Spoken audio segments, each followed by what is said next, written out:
অনেকদিন পর আজকে ফসলের জমিগুলো দেখতে গিয়ে ধান কাটার মেশিনের উপর উঠে বসলাম। হ্যালো ভিউয়ার্স, আসসালামু আলাইকুম। স্বাগত জানাচ্ছি আমার আরও একটি নতুন ব্লগ ভিডিওতে।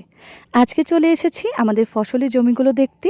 আসলে ধান কতটুকু বড় হয়েছে, কী অবস্থা সেটা দেখার জন্যই আজকে চলে এসেছি। সবার আগে এসে আমি দেখছিলাম যে ধানের গাছের গোড়াতে কতটুকু পানি আছে, কারণ আপনারা সবাই জানেন যেহেতু এটা বর্ষাকাল, অনেক বৃষ্টি হয়েছে কিছুদিন আগে বা এখনও বৃষ্টি হচ্ছে কিছুদিন পর পর।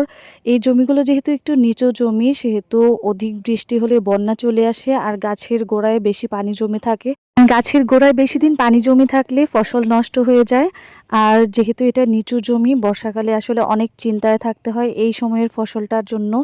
আর আমাদের এই পাশটার জমি যেগুলো দেখতে পাচ্ছেন সবগুলোই আমাদের নিজেদের জমি, আর ওই পাশে হচ্ছে আমাদের কলা বাগান। আর এই সাইডে যা দেখছেন এগুলো আমাদের নিজেদেরই জমি সবগুলো। এবার যেহেতু বর্ষা খুব বেশি হচ্ছে তাই অনেক দুশ্চিন্তার মধ্যে রয়েছে। আমাদের মতো আরও যারা কৃষক রয়েছে তারা অনেক দুশ্চিন্তার মধ্যে রয়েছে।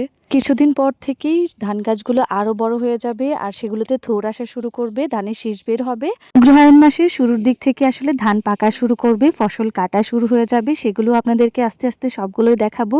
ধান ক্ষেতের আইল দিয়ে চলতে গিয়ে আমি প্রায় পড়ে গেছিলাম, কিন্তু দেখুন এই আশপাশটা এতটা সবুজ, এত সুন্দর দেখে একদম মুগ্ধ হয়ে গেছি আমি তো এখানে এসে অনেক সময় কাটিয়েছি।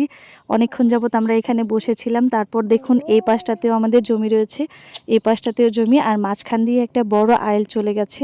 এখানকার কৃষকেরা কিন্তু এই সময়টার জন্য অনেকে ঝুঁকিতে থাকে, কারণ বর্ষাকালে অনেক বৃষ্টি হয় এখানে, যার জন্য ফসল নষ্ট হয়ে যায় বন্যা হয়ে গেলে, আর সেজন্যই সব ফসল একসাথে নষ্ট হয়ে যায়। আমাদেরও এখানে জমি রয়েছে, যার জন্য আমাদেরও অনেক চিন্তা থাকে। কি আমি ধান গাছের যে পরিস্থিতি ছিল তা আপনাদের জানিয়েছি। এরপর থেকে ধান কাটা থেকে শুরু করে ঘরে তোলা পর্যন্ত যা হবে তাই আপনাদের সাথে শেয়ার করার চেষ্টা করব।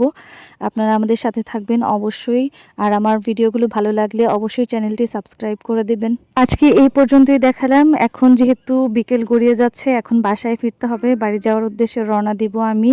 দেখুন এই জায়গাটা হচ্ছে আমরা যেটাকে বলি ভিটা, কারণ মাটি ভরানো হয়েছে। এই জায়গাটাতে বাড়ি করা হবে বা এখানে অনেক ধরনের ফসল চাষ করা হয়, যেটা আপনাদেরকে একদিন দেখাবো। দেখুন এই উঁচু জায়গাটা উঠতে আমার খুব কষ্ট হচ্ছিল, কারণ বৃষ্টির দিন একদম পিছল ছিল জায়গাটা, তাই উঠে পড়েছি খুব সাবধানে।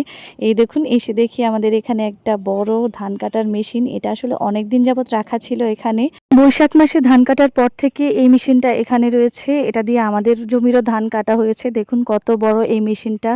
এটা অনেক দিন যাবত এখানে ছিল, সেই দেখে আসলে আমার খুব লোভ লাগছিল যে এটার উপর উঠে বসি, তাই জন্য আমি এটার উপর উঠে বসলাম।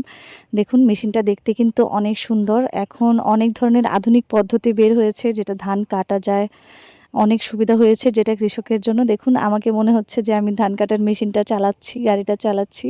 এই ধান কাটার মেশিনের পেছনের অংশ বা আশেপাশে যে জায়গাটা রয়েছে সেখানে আমরা শাকসবজির চাষাবাদ করি এবং অনেক ধরনের গাছও রয়েছে এখানে। ধান কাটার মেশিনে উঠে আসলে অনেকটা সময় চলে গেছে, সন্ধ্যা হয়ে আসছে, এবার বাড়ি ফিরতে হবে। আমি এখন বাড়ি ফিরে যাচ্ছি। দেখা হবে আরও একটি নতুন ব্লগে, সেই পর্যন্ত আমার সাথে থাকবেন। আল্লাহ হাফেজ।